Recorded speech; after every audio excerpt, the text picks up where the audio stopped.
Mogbona ye. Faut ficar une là. O Mogbona. Zado. Maille de moto. Ah, Zado. Maille de moto. Zado.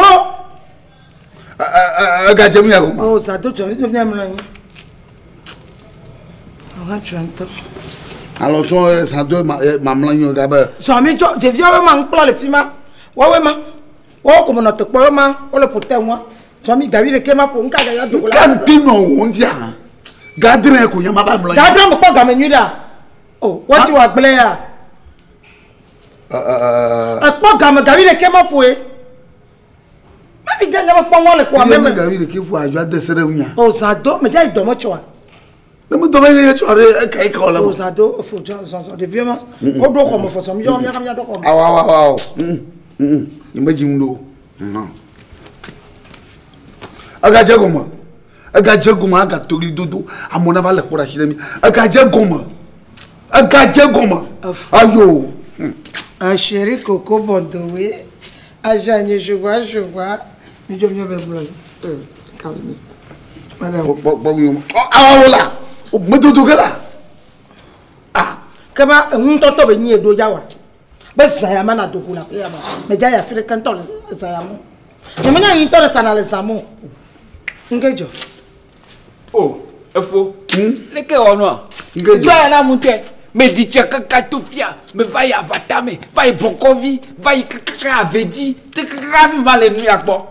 Joya na mute. Mal condom, pocodom, le camafle quoi. Ma doyenne n'a dit kaka.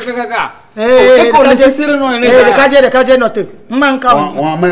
Mamoton, amana. Oh, ameton y a 2 heures. Ezea. Oh. Mi amaton aya. Hein? Mi amaton aya.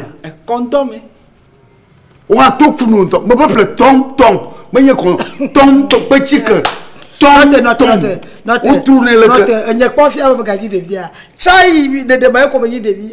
Fifia ponda do fouyi, da bafouyi. Nde sia mi. Le kadia le bale wa. Oh la madame. Comment on a ma pora? Oh la blague de mala. Nka onye. Tonton malo.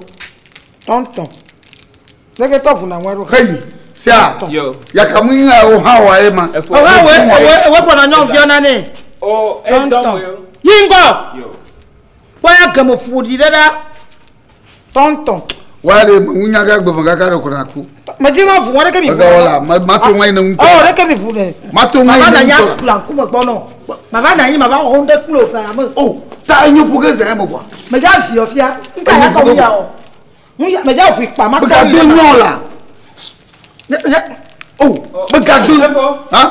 Mais quand gare kana makodo moi voilà moi. Wa. Ba ga to chukuna mo. Ya ma nyo fiare. Zida. Ma lem ya me fare. Ma honde close ya me fafia.